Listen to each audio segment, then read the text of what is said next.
Hello friends, இன்றைக்கி நம்ம பார்க்க போகிறது ஜாப்பனியன் மை சீரீஸான ஈடன் ஜீரோ சீசன் 1 எபிசோட் 17 தான் இன்னைக்குள்ள வீடியோவில் பார்க்க போகிறோம். உங்களுக்கு இந்த வீடியோ பிடிச்சிருந்தது அப்படின்னா லைக் பண்ணிட்டு அப்படி மறக்காமல் நம்ம சேனலை சப்ஸ்கிரைப் பண்ணிருங்க. இதுக்கப்புறமா ஸ்டோரி லைன் கொஞ்சம் டிஃப்ரெண்ட்டாவோ கொஞ்சம் ஸ்லோவாகவோ போக ஆரம்பிக்கும். பட் பொறுமையாக வாட்ச் பண்ணுங்க, கண்டிப்பாக உங்களுக்கு பிடிக்கும். சரி வாங்க நம்ம வளவலன்னு பேசிட்டு இருக்காம இன்னைக்குள்ள கதைக்குள்ள போக ஆரம்பிக்கலாம். இன்னைக்கு நம்ம பார்க்க போகிறது Eden Zero season 1 episode 17. Hermit ஒரு வழியாக அந்த ஹேக்கரை தோக்கடிச்சிட்டா ஷிப்போட ஆட்டோ சிஸ்டம் டேமேஜ் எல்லாத்தையும் சரி பண்ண டைம் ஆகும்னு நினைக்கிறேன் அப்படின்னு சொல்லி சிஸ்டர் சொல்றா. நான் சீக்கிரம் வந்திருந்தா இவ்வளோ டேமேஜ் ஆயிருக்காதுல்ல அப்படின்னு ஹெர்மிட் வருத்தப்படவோ, ஆமா அது நம்ம உண்மைதான், உனக்கு இதுக்கு கண்டிப்பா பனிஷ்மெண்ட் இருக்குது அப்படின்னு சொல்லி ஐரி வந்துட்டு ஹெர்மிட்டை திட்டிட்டு இருக்கா. ஓவரா பேசினா இந்த பட்டன் அழுத்திடுவேன் அப்படின்னு ஹெர்மிட் சொல்றா. நீங்க ரெண்டு பேரும் இந்த மாதிரி சண்டை போட்டதை பார்த்து எவ்வளவு நாள் ஆச்சு அப்படின்னு விச் சொல்றா. நீ திரும்ப வந்ததுல சந்தோஷம் அப்படின்னு சொல்லி ஐரி போய் ஹெர்மிட்டை கட்டி பிடிக்கிறா. ட்ரைனிங் ரொம்ப கஷ்டமா இருக்கு, தண்ணி ரொம்பவும் சூடுது அப்படின்னு ஹோமரா சொல்றா. உன்னோட டீச்சர் வால்கரியை மட்டும் தான் நம்ம இப்ப பேலன்ஸ் கண்டுபிடிக்கணும் அப்படின்னு ஹாப்பி சொல்றான். ஆமா அவங்க திடீர்னு காணாம போயிட்டாங்க, எங்க போனாங்கன்னே தெரியல. அவங்களை திரும்ப கண்டுபிடிச்ச உடனே நான் ஸ்வாட்ஸ்ல எவ்வளவு தூரம் கத்துக்கிட்டு இருக்காங்கிறத அவங்களுக்கு காமிப்பேன். ரெபேக்கா நம்ம ஒரு ஃபைட்டிங் பண்ணி பார்க்கலாமா அப்படின்னு கூப்பிட திரும்பவுமா அப்படின்னு ரெபேக்கா யோசிக்கிறா. இங்க நம்ம ஹீரோவும் வயசோ பர்கர் சாப்பிட்டு இருக்காங்க. பீனோ நீயும் சாப்பிடன்னு சொல்லவும் எனக்கு டேஸ்ட் பட்ஸ் கிடையாது, சோ டேஸ்ட் எதுவோ தெரியாதுன்னு பீனோ சொல்றா.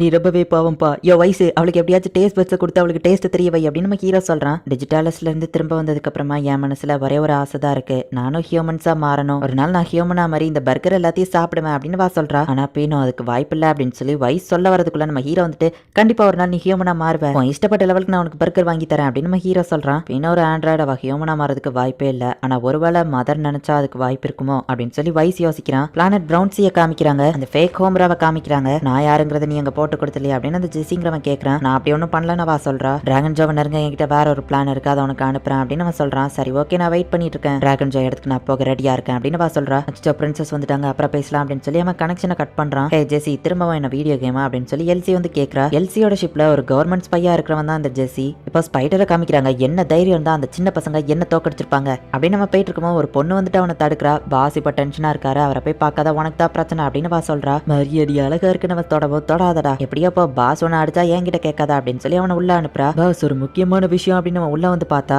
டிராகன் ஜோ காசு தராத ஒருத்தனை போட்டு டார்ச்சர் பண்ணிட்டு இருக்கான். நீ சொல்ல வந்த விஷயம் இதை விட எனக்கு அதிக காசு தர விஷயமா அப்படின்னு டிராகன் ஜோ கேட்கவோ, ஆமா பாஸ் அந்த ஸ்பைடர் சொல்லுவோ யார் இவன் அப்படின்னு சொல்லி டிராகன் ஜோ கேட்கறான். பாஸ் இவன் நம்மளோட டிஜிட்டல் டிபார்ட்மெண்ட்ல இருந்த ஒருத்தன் அப்படின்னு சொல்லி கூட இருக்கிற ஒருத்தர் சொல்லவும், உங்க கம்ப்யூட்டர் கூட சரி பண்ணி கொடுத்து நம்ம இதுக்கப்புறம் பிரதர்ஸ்னு சொன்னீங்களே அப்படின்னு சொல்லி அவன் சொல்லவும், அப்படியா நான் சொன்னேன், சரி முதல்ல இவன் கதையை முடிக்கிறான் அப்படின்னு டிராகன் ஜோ சொல்றான். நம்ம கொடுத்த காசை கேட்க வர்றப்பெல்லாம் நெக்ஸ்ட் டைம் தாரன் தான் இத்தனை நாள் சமாளிச்சிருக்கான் அப்படின்னு சொல்லி பக்கத்துல இருக்கிற ஒருத்தன் சொல்லவும், திரும்பவும் நீ என்ன சொல்ல வரேன்னு எனக்கு தெரியும், நெக்ஸ்ட் டைம் வராத தானே சொல்ல வர, பனிஷ்மெண்ட் கொடுக்காம விட்டா நீ இப்படியே எங்களை ஏமாத்திட்டு இருப்பல்ல, அது ஒரு சாதாரண பாட்டிலா தானே இருந்துச்சு, எப்படி இவ்வளவு வெயிட்டா மாறிச்சுன்னு பாக்கலையா அப்படின்னு சொல்லி அவன் கேட்கறான். டார்க் அல்கெமிஸ்ட்னா சும்மாவா அப்படின்னு சொல்லி ஸ்பைடர் சொல்றான். நீ ஒரு ஆர்டிஸ்ட் தானே, சோ வாயில சின்ன கீரல் விழுந்தா எதுவும் ஆகாதுல்ல அப்படின்னு சொல்லி அந்த பாட்டில் அப்படியே வாய்க்குள்ள வச்சு உடைக்கவும், அப்படிதான் பாஸ் அவனை கொல்லுங்க அப்படின்னு சொல்லி ஸ்பைடர் சொல்லவும், என்னது கொல்றதா, இவனை கொன்னுட்டா இவன் வாங்கின காசை யார் எனக்கு தருவா, இந்த யூனிவர்ஸ்லயும் எனக்கு ரொம்பவும் இம்பார்ட்டன்ட் ஆனது மணி மட்டும்தான், நெக்ஸ்ட் டைம் என் பணம் என் கைக்கு வரலன்னா உன்னை கொண்டு போய் வித்துருவேன் அப்படின்னு டிராகன் ஜோ சொல்லவும், கேவலமான ஒரு லேடி ஆம்பளைங்களுக்காக வெயிட் பண்ணிட்டு இருக்காங்க அப்படின்னு சொல்லி கூட இருக்கவன் சொல்றான். ஒரு வேலை இவன் காசு தரல அவா கிட்ட இவனை வித்துருவான் அப்படின்னு டிராகன் ஜோ சொல்றான். ஹே சார் கில்ஸ்டில் நமக்கு எவ்வளவு லாஸ் அப்படின்னு டிராகன் ஜோ கேட்கவும், கவலைப்படாதீங்க பாஸ், இழந்தது நம்ம கூடிய சீக்கிரம் அடைஞ்சிடலாம் அப்படின்னு சொல்லி டியாகோங்கிறவன் சொல்றான். இப்ப மரியா உள்ள வரா. ஸ்பைடர் நீ எதுக்காக இங்க வந்த அப்படின்னு டிராகன் ஜோ கேட்கவும், அவனும் ஈடன் ஜீரோ நடந்த எல்லாத்தையும் எக்ஸ்பிளைன் பண்ணுவோம். அப்படின்னா என் பேரை யூஸ் பண்ணி நீ ஒருத்தவங்க கிட்ட அடி வாங்கிட்டு வந்திருக்க அப்படித்தானே, இந்த பிசினஸ்ல நமக்கு பேர் தான் ரொம்பவும் முக்கியம், என் பேரை சொல்லி அவங்ககிட்ட அடி வாங்கிட்டு வந்திருக்க, அந்த ஈடன் ஜீரோல எனக்கு பணம் கிடைக்குமான்னு கேட்கவும், கண்டிப்பா அப்படின்னு சொல்லி அவன் சொல்றான். ஹே சாத் அப்படின்னு சொல்லி டிராகன் ஜோ சொல்லவும், அவனும் துப்பாக்கி எடுக்கிறான். நான் எதுவுமே பண்ண மாதிரி தெரியல, என் கண்ணால கூட அதை பார்க்க முடியல அப்படின்னு சுத்தி இருக்கிறவங்க எல்லாம் சொல்றாங்க. என்னாச்சு நீங்க எல்லாரும் என்ன பேசுறீங்க அப்படின்னு சொல்லி ஸ்பைடர் கேட்கறான். பார்த்தா அவன் ஷூட் பண்ணது கூட அவனுக்கு தெரியல. இப்ப ஸ்பைடர் அப்படியே கீழே விழுறான். ஈடன் ஜீரோ அந்த ஷிப் எனக்கு நிறைய காசு கொடுக்குமா அப்படின்னு அவன் யோசிக்கிறான்.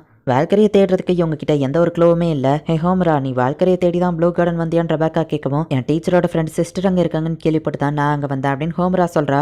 ஆக்சுவலி நான் அந்த ப்ளூ கார்டன்ல இருக்கிற கில்டுல தான் வேலை பார்த்தேன், எனக்கு அப்போல இருந்தே ஒரு சந்தேகம் இருக்கு, எதுக்காக கில்ட் மாஸ்டர் நோவாவையும் சேர்த்து கடத்தணும், அவர் ஒரு பொண்ணே இல்லையே அப்படின்னு சிஸ்டர் யோசிக்கவும், அவர் என் கூட இருந்ததுனால மேபி கடத்திருக்கலாம்னு ரெபேக்கா சொல்றா. ஆனா அவர் மட்டும் எப்படியோ தப்பிச்சிருக்காரு, அது போக 10 வருஷத்துக்கு முன்னாடி என்ன கில்ஸ்டுக்கு அந்த மிஷன் அனுப்புனதும் கில்ட் மாஸ்டர் நோவா தான் அப்படின்னு ஐரி சொல்லவும், ஆனா கில்ட் மாஸ்டர் ரொம்பவும் நல்லவர் அப்படின்னு ரெபேக்கா சொல்லவும், அவ்வளவு ஈஸியா யாரையும் நம்ப கூடாது வயசு சொல்றான். அந்த கில்ட் மாஸ்டர் நான் சும்மா விட மாட்டேன் அப்படின்னு நம்ம ஹீரோ பொங்கி எழுறான். வால்கரி எங்க இருக்கான்னு கண்டுபிடிக்க ஒரே வழிதான் இருக்கு, ஃபார்ச்சூன் டெல்லர் கிட்ட போலாம் அப்படின்னு சொல்லி ஹெர்மிட் சொல்றா. ஃபார்ச்சூன் டெல்லரா, பேரை கேட்கவே ஆசமா இருக்கே அப்படின்னு நம்ம ஹீரோ சொல்றான். அவங்களை எப்படி மீட் பண்ணலாம் அப்படின்னு ஹோம்ரா கேட்கவும், அந்த லெஜெண்டரி ஃபார்ச்சூன் டெல்லர் பிளானட் டைம்ல இருக்காங்க, அந்த பிளானட்ல டைம் ஓடவே ஓடாது, டைம் அப்படியே ஸ்டாப் ஆகி இருக்கும் அப்படின்னு ஹெர்மிட் சொல்றா. கில்ட் மாஸ்டர் நோஹாக்கு கால் பண்ணி ஈடன் ஜீரோவை பத்தி எனக்கு தகவல் வேணும் அப்படின்னு சொல்லி டிராகன் ஜோ கேட்கறான். அதுக்கு கொஞ்சம் செலவாகுமே அப்படின்னு சொல்லி நோஹா சொல்றான். இந்த கதை சோகமா இருக்கிறத பார்த்து ஒரி பண்ணீங்களா, என்னது நான் சொன்ன மாதிரி மாதிரி சோகமாவே இல்லையா? ஒவ்வொருத்தங்க எமோஷன்ஸோ ஒவ்வொரு மாதிரி இருக்கோ. சரி, அதை விட்டு தள்ளுங்க. இப்ப நம்ம ஷீகியும் அவனோட ஃப்ரெண்ட்ஸும் கடைசி 4th ஷைனிங் ஸ்டாரை கண்டுபிடிக்கிறதுக்காக பிளானட் ஆஃப் டைம் மில்டிக்கு போய்கிட்டு இருக்காங்க. அந்த லெஜெண்டரி ஃபார்ச்சூன் டெல்லர்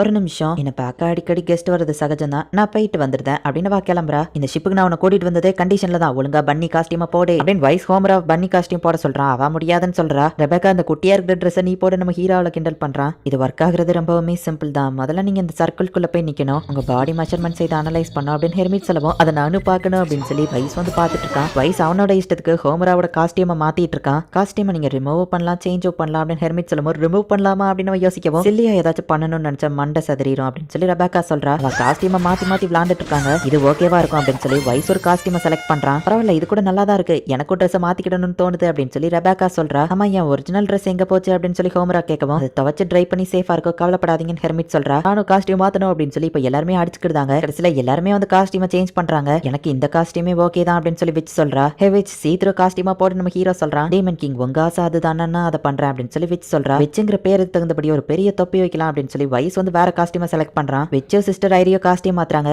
இத்தனை நாள் விச்சோட ஃபேஸ் தெரியல, விச்சோட ஃபேஸ் இவ்வளவு அழகா இருக்கு அப்படின்னு அவங்க பாக்குறாங்க. டீமன் கிங், உங்களுக்கு இந்த காஸ்டியூம் பிடிச்சிருக்குன்னா நான் எப்போ இதையே போடுறேன் அப்படின்னு விச் சொல்றா. காஸ்டியூம் எல்லாருக்கும் நல்லா இருக்குன்னு ஐரி பார்த்துட்டு இருந்தா மோஸ்கை காஸ்டியூமை மாத்திட்டு வரான். அது செம கேவலமா இருக்கு. ஹெர்மிட் கையில ஒரு அலாரம் அடிக்கி நம்ம பிளானட் மில்டியன் கிட்ட நெருங்கிட்டோம் அப்படின்னு சொல்றா. இந்த பிளானட்ல டைம் ஸ்டில்லா தான் இருக்கும்னா கிளவுட்ஸ் எதுவும் அசையாதா, ரிவர்ஸ் எல்லாம் அப்படியே ஸ்டாப் ஆகி தான் இருக்குமா, கேட்கவே கிரிப்பியா இருக்கே அப்படின்னு வைஸ் நினைக்கிறான். இப்ப மினிஷிப் எடுத்துட்டு அவங்க எல்லாருமே அந்த பிளானட் குள்ள என்ட்ரி ஆகுறாங்க. இந்த இடம் பாக்குறதுக்கு ரொம்பவே குட்டியா இருந்தாலும் அழகா தான் இருக்கு. அண்ட் கிளவுட்ஸ் ரிவர்ஸ் எல்லாமே மூவ் ஆயிட்டு தான்ப்பா இருக்கு. அந்த லெஜெண்டரி ஃபார்ச்சூன் டெல்லர் இதுக்குள்ளதான் இருப்பாங்கன்னு நினைக்கிறேன் அப்படின்னு சொல்லி நம்ம ஹீரோ ஃபாஸ்டா ஓடுறான். அவங்களோட செருப்பெல்லாம் வெளியே கழட்டி போட்டு வாங்க அப்படின்னு சொல்லி நோட்டீஸ் போட்டிருக்கு. சரின்னு இவங்க எல்லாரும் கலட்டிட்டு இருக்காங்க. உள்ள எப்படி வேணாலும் இருக்கலாம், எல்லாருமே தயாரா இருந்துக்கோங்க அப்படின்னு சொல்லி பீனா சொல்றா. கதவை திறந்து அவங்க உள்ள போனா யூனிவர்ஸ் மாதிரி இருக்கு. அண்ட் தண்ணிக்கு மேல இவங்க நடக்கிறாங்க. நம்மளுக்கு கதை சொல்லிட்டு இருக்க அந்த ஷால்மே தான் அந்த இடத்துல நின்னுட்டு இருக்கா. நான் தான் ஷால்மே, டைம் இருக்கல அப்படின்னு இன்ட்ரோடியூஸ் ஆகவும், என் மாஸ்டர் எங்க இருக்காங்கன்னு உங்களுக்கு தெரியுமா சொல்லுங்க அப்படின்னு சொல்லி ஹோமரா கேட்கவும், பொறுமையா இரு ஹோமரா அப்படின்னு சொல்றா. என் நேம் உங்களுக்கு எப்படி தெரியும் அப்படின்னு கேட்கவும், உங்க எல்லார் நேமுமே எனக்கு தெரியும், நான் ஒரு டைம் இருக்கல், பாஸ்ட் பிரசன்ட் ஃபியூச்சர்னு எல்லாமே எனக்கு தெரியும் அப்படின்னு ஷால்மே சொல்லவும், இந்த இடத்துல டைம் ஸ்டில்லா இருக்குன்னு சொன்னீங்க, ஆனா எல்லாம் மூவ் ஆகுதே அப்படின்னு சொல்லி ரெபேக்கா கேட்கறா. இந்த பிளானட்ல டைம் அப்படியே தான் இருக்கும். இந்த பிளானட்ல நீங்க எவ்வளவு நேரம் எத்தனை வருஷத்தை டைம் ஸ்பெண்ட் பண்ணா கூட நீங்க திரும்ப உங்க ஷிப்புக்கு போகும்போது எந்த டைமுக்கு திரும்ப வந்தீங்களோ அதே டைமுக்கு தான் திரும்ப போவீங்க அப்படின்னு ஷால்மே சொல்லுவா. அட இது கூட சூப்பரா இருக்கே அப்படின்னு நம்ம ஹீரோ நினைக்கிறான். சரி, அப்படின்னா என் மாஸ்டர் வால்கரி எங்க இருக்காங்க அப்படின்னு ஹோமரா கேட்கவும், இன்ஃபர்மேஷன் நான் எப்படி ஃப்ரீயா சொல்றது அப்படின்னு கேட்கவும், சரி உங்களுக்கு எவ்வளவு காசு வேணும்னு ரெபேக்கா கேட்கறா. எனது காசு அதெல்லாம் எனக்கு ஒரு பெரிய விஷயமே இல்ல, உங்களுக்கு கொடுக்குற இன்ஃபர்மேஷனுக்கு ஈக்குவலான ஒரு விஷயம் எனக்கு வேணும். உங்களுக்கு யார் மேல கிரஷ் இருக்கு, வெதர் எப்படி இருக்க போது,